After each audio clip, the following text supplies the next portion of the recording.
ఓం శ్రీ గురుభ్యో నమ. ఓం శ్రీ మహాగణాధిపతియే నమ. గురుగ్రహము. గురు ధనకారకుడు, సంతానకారకుడు, లాభకారకుడు, భాగ్యకారకుడు, ధనాన్నిచ్చేవాడు. గురువు యొక్క అనుకూలత ఉండాలి, గురుబలం అనేది ఉండాలని శాస్త్రంలో చెప్పారు. గురుబలం వల్ల లైఫ్లో జీవితంలో అన్నీ కూడా మనం సాధించవచ్చనే మనకి జ్యోతిష్ శాస్త్రం చెప్తుంది.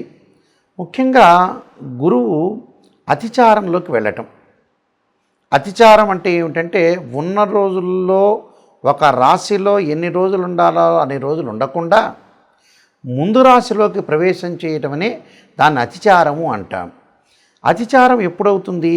అక్టోబర్ 18వ తారీఖున పునరస్సు నక్షత్రము 4వ పాదంలో రాత్రి 7:47 గురువు కర్కాటక రాశిలోకి ప్రవేశిస్తాడు.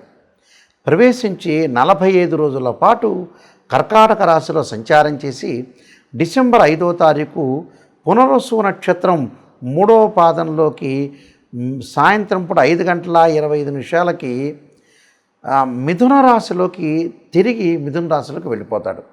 దీన్ని అతిచారము అంటారు. అతిచారం అంటే ఏంటంటే ఉన్న రోజుల్లో ఏదైతే రాశి నుంచి ఉంటాడో ఆ రాశిలో ఉండకుండా ఉన్న రోజులు ముందు రాశిలోకి తొందరగా ప్రవేశం చేయటంతో దాన్ని అతిచారం అంటారు. ఇది 45 రోజుల పాటు కర్కాటక రాశిలో గురువు యొక్క సంచారం అని జరుగుతుంది. వీళ్ళందరికీ కూడా ద్వాదశ రాశులు అన్న వాళ్ళందరికీ కూడా ఏ విధంగా ఉంటుందో, బృహస్పతి అంటే దేవగురువైన బృహస్పతి యొక్క ఫలితం ఏ విధంగా ఉందో ఒకసారి తెలుసుకుందాం. ధనస్సు రాశి వాళ్ళకి అక్టోబర్ 18 నుంచి అతిచారం వల్ల ఏ విధంగా జరగబోతుంది అని అంటే, గురువుకి ధనస్సు రాశి వాళ్ళకి గురువు అష్టమ స్థానంలో ఉన్నాడు.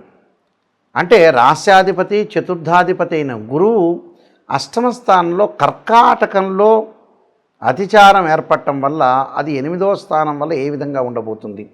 వృత్తి ఉద్యోగాలలో ఏదైతే మనం బిజినెస్ చేసేటప్పుడు కానీ ఉద్యోగపరంగా కూడా అపార్థాలు అనర్థాలకి తగాదాలకి తావివ్వకూడదు. తగాదాలు పడకుండా లౌకికంగా ఉండాలి.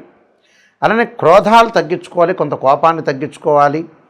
అలానే ధనానికి మానానికి ప్రాణాలకి నష్టం కలగకుండా ధనం ఖర్చు పెట్టడంలో మితంగా ఉండాలి.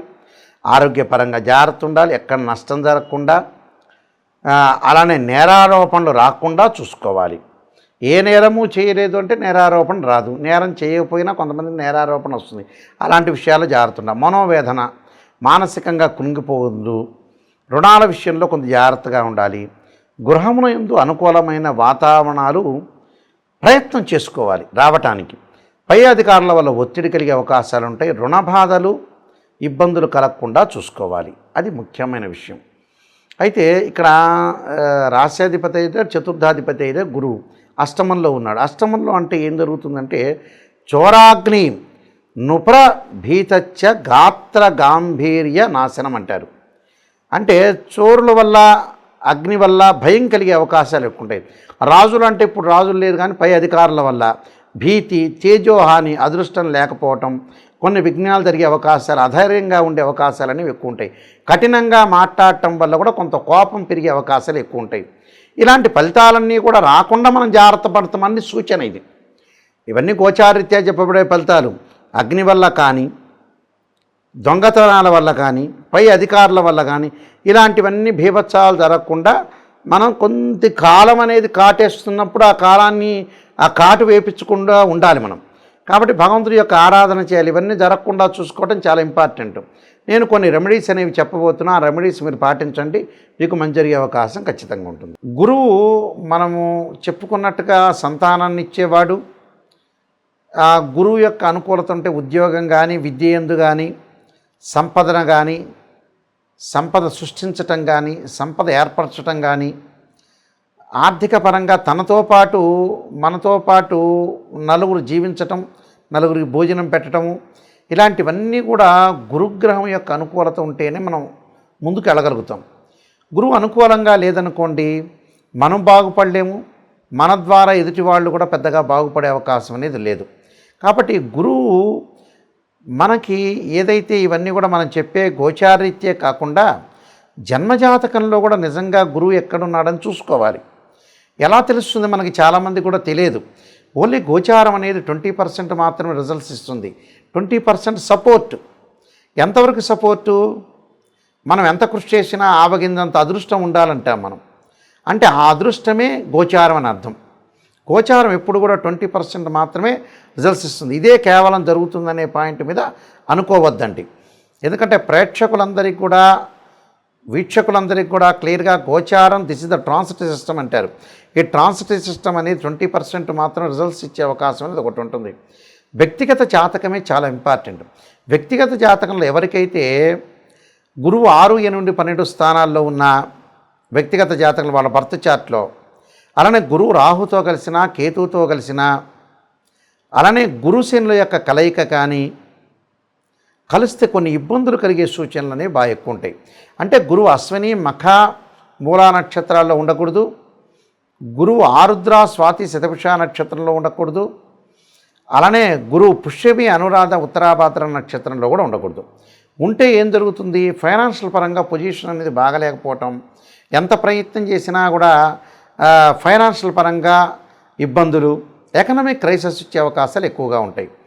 అంటే ఆర్థిక పరిస్థితి అనేది అనుకూలంగా లేకపోవడం జరుగుతుంటుంది. కాబట్టి ఈ 6, 8, 12 స్థానాలు ఏమిటంటే బర్త్ చార్ట్, అంటే జన్మ లగ్నం నుంచి అనుసరించేవి. జన్మ లగ్నం నుంచి కూడా గురువు అనుకూలంగా ఉండాలి. ఉంటేనే గురుచండాలయోగ దోషాలు, గురుకేతువులు కలిసిన, గురు రాహువులు కలిసిన గురుచండాలయోగ దోషాలనే ఉండకూడదు. గురువు మంచి స్థానంలో ఉండాలి. అలానే గురువు మకర రాశిలో వాళ్ళ జన్మజాతకంలో 5 డిగ్రీలు ఉంటేనేమో నీచ అంటారు, 5 డిగ్రీల తర్వాత పరమ నీచ అంటారు. గురువు కూడా నీచ స్థానంలో ఉండకూడదు. గురువు కూడా పాపగ్రహ నక్షత్రాల్లో ఉండకూడదు. పాపగ్రహ నక్షత్రాలు అంటే పాపగ్రహ నక్షత్రాలు కాదు. గురువు రాహు నక్షత్రంలో కానీ, కేతు నక్షత్రంలో, శని నక్షత్రంలో కానీ ఉండకూడదు. ఉంటే ఏంటంటే ఫైనాన్షియల్ పరంగా డెవలప్మెంట్ అనేది అయ్యే అవకాశం అనేది ఉండదు. కాబట్టి ఇక్కడ ఉండదు. కాబట్టి మనం గురువు ఎలా ఉన్నాడు బర్త్ చార్ట్లో చూడాలి. అది ఫస్ట్ పాయింట్. సెకండ్ పాయింట్ వచ్చేటప్పుడు నేను చెప్పేది అంటే గోచారీత్యా గురువు. గోచారీత్యా గురువు చాలామంది కూడా చెబుతుంటారు, ఎక్కడ పడితే అక్కడ ఉంటే గురువు బాగుంటున్నాడు అని చెబుతారు. నెగిటివ్లో ఎప్పుడూ కూడా నిజాన్ని తెలుసుకోవడం చాలా ఇంపార్టెంట్. అబద్ధపు ముసుగులో ఎప్పుడూ కూడా జీవించకూడదు. నెగిటివ్ చెప్పినా, ఒక ఆస్ట్రాలజర్ నెగిటివ్ చెప్పినా దాన్ని తీసుకోవాలి.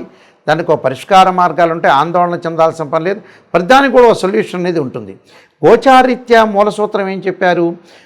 ఏదైతే రాశి నుంచి, ఏదైతే రాశి వాళ్ళు ఉంటారో ఆ రాశి నుంచి 2, 5, 7, 9, 11 స్థానాల్లో ఉంటే గోచారీత్యా గురువు మంచి చేస్తాడు, 20% సపోర్ట్ ఉంటాడు అని శాస్త్రం చెప్పబడింది. మిగతా స్థానాల్లో ఉంటే చెడ్డ చేస్తాడు. అలానే గోచారమే కాకుండా బర్త్ చార్ట్ను కూడా మనం పరిశీలన చేయాలి. గురుమార దశ ఆ లగ్నానికి మంచిదా కాదా? కొన్ని లగ్నాలకు గురుమార దశ అనేది అనుకూలంగా ఉండదు. కొన్ని లగ్నాలకు గురుమార దశ అనుకూలంగా ఉంటుంది. అలానే అంతర్దశలో ఎలా ఉంటుంది, సూక్ష్మదశలో ఎలా ఉంటుంది, ప్రాణదశలో ఎలా ఉంటుంది? బర్త్ చార్ట్లో జన్మలగ్నాన్ని చూస్తే, అంటే జన్మలగ్నాన్ని బట్టి బర్త్ చార్ట్ నుంచి పరిశీలన చేయడానికి కొన్ని ప్రిన్సిపల్స్ ఉంటాయి. గోచారీత్యా ట్రాన్సిటివ్ సిస్టమ్ ప్రకారంగా గురువును పరిశీలన చేయడానికి కూడా కొన్ని ప్రిన్సిపల్స్ ఉంటాయి. ఆ రెండింటినీ కూడా మనం క్లబ్ చేసుకుని చూసుకోవాలి. అలాగే అందువల్లే పురాతన రోజుల్లో గురుబలం ఉందా అంటారు వివాహానికి వెళ్ళినప్పుడు. గురుబలం లేకపోతే మనం ఏది సాధించలేము. ఒక అమ్మాయి వివాహం చేయటానికి కానీ, ఒక ఇల్లు కొనటానికి కూడా డబ్బు అనేది అవసరం. ధనం మూలం మిదం జగత్ అంటారు. డబ్బు లేకపోతే ఏ పని చేయలేము. అంటే డబ్బు ఉంటేనే అమ్మాయి యొక్క పెళ్ళి, అబ్బాయి యొక్క పెళ్ళి చేయగలుగుతాం. అబ్బాయి యొక్క చదువులు కానీ, అమ్మాయి యొక్క చదువులు కానీ, అలానే ఫైనాన్షియల్ పరంగా డెవలప్మెంట్ చెందాలంటే జూపిటర్ ప్లానెట్ రిప్రజెంట్ చేస్తుంది. అలా సంతానం లేని వాళ్ళకి మనం ఎంత డబ్బులు సంపాదించినా సంతానం లేకపోతే ఏముంటుంది? ఆ డబ్బంతా కూడా వృధా అయినట్టే కదా. కాబట్టి సంతానం కూడా చాలా ఇంపార్టెంట్. అందువల్లే మనం పంచాంగ శ్రవణం చేసేటప్పుడు సంతానం సంపత్ప్రదం అంటారు. సంతానం కూడా చాలా ఇంపార్టెంటే. ఆ సంతాన పరంగా కూడా ఎలా ఉందో మనం చూసుకొని ముందుకెళ్తే లైఫ్లో మనకు అనుకూలమైన ఫలితాలు జరిగే అవకాశాలు ఖచ్చితంగా ఉంటాయి. సంతానాన్ని చూసుకొని ముందుకెళ్ళారనుకోండి, సంతానం సగం బలం అంటారు. ఫైనాన్షియల్ పరంగా కానీ, ఉద్యోగ పరంగా కానీ, ఆదాయ పరంగా కానీ, గృహంలో అలక్ష్మీ పరిహారం అంటారు. అంటే లక్ష్మీదేవి అనుకూలత ఉండాలంటే అందువల్లే మనకి చాలా చోట్ల కూడా గురువారాన్ని లక్ష్మీవారం చెబుతుంటారు. అంటే లక్ష్మీ కరుణాకటాక్షం ఉండాలంటే జాతకంలో బర్త్ చార్ట్లో గురుగ్రహం యొక్క అనుకూలత ఉండాలి. గురువు బాగున్నాడు అనుకోండి, మన అన్నీ కూడా అనుకూలంగా ఉన్నట్టు. కానీ గోచారం అనేది ఏంటంటే 20% మాత్రమే సపోర్ట్ చేసే అవకాశాలు అనేవి ఖచ్చితంగా ఉంటాయి. కాబట్టి నేను కొన్ని రెమెడీస్ అనేవి చెప్తున్నాను, ఆ రెమెడీస్ మీరు పాటించండి. గురువు బాగలేని వాళ్ళు ఖచ్చితంగా జాతకంలో గురుచండాల యోగ దోషం ఉందా లేదా చూసుకోవాలి.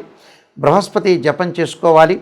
వీలైతే బృహస్పతి శ్లోకాన్ని చదవటం, దేవానాంచ ఋషీనాంచ గురుకాంచన సన్నిభం బుద్ధిమతం త్రిలోకేశం తమ నమామ్యం బృహస్పతి అనే మంత్రాన్ని, దత్తాత్రేయ స్వామి యొక్క స్తోత్రపారణాన్ని, దత్త కవచాన్ని, వీలైతే నవగ్రహాల్లో బృహస్పతి గురువారం రోజున గురుహోరలో ప్రయాణం చేయటం, శనగలతో చేసిన వంటకాన్ని ప్రధాన అర్చకులకు ఇచ్చి భక్తులందరికీ కూడా పంచమని చెప్పటం, అలానే శనగలు దానం చేయటం, అలానే నానబెట్టిన శనగలు ఆవుకు పెట్టడం, అలానే గురుచండాల యోగదాశానికి బృహస్పతి పాశుపతాస్ రుద్రాభిషేకం, సర్పసూక్త పాశుపతాస్ రుద్రాభిషేకం, బృహస్పతి జపం చేయటం, అలానే దశాంక్షేత్రర్పణము, అలానే బృహస్పతి హోమం రావి సమితులతోటి శనగలు దానం చేయటం చేయాలి. ఇవన్నీ కూడా దత్తాత్రేయ స్వామితో పాటు దత్తాత్రేయ స్వామి యొక్క స్తోత్ర పాలనం చేసుకోవటం వల్ల గురువుకి అధిష్టాన దేవతలు, అంతరిక్ష దేవతలు కూడా ఉంటారు. అంటే అధిదేవత, ప్రత్యదేవత, అధిష్టాన దేవత, అంతరిక్ష దేవతలు ఉంటారు. వాళ్ళందరూ కూడా భక్తితో కొలవటం ఒకటి. గురువుకు అంతరిక్ష దేవత తారాదేవిని కూడా భక్తి శ్రద్ధలతోటి అమ్మవారి యొక్క ఆరాధన కూడా చేయటం అనేది చాలా ఇంపార్టెంట్. అంటే ఇంద్రుణ్ణి ఆరాధన చేయాలి, బృహస్పతిని ఆరాధన చేయాలి. ఇలాగా ప్రతిదీ కూడా ఆరాధన చేయటం అనేది చాలా ఇంపార్టెంట్. కాబట్టి పరమేశ్వరుని కూడా ఆరాధన చేయటం వల్ల చాలా మంచి జరిగే అవకాశాలు ఎక్కువ ఉంటాయి. గురువుల్ని పూజించడం వల్ల కూడా మనకు మంచి సుఫలితాలు జరిగే అవకాశం ఖచ్చితంగా ఉంటుంది.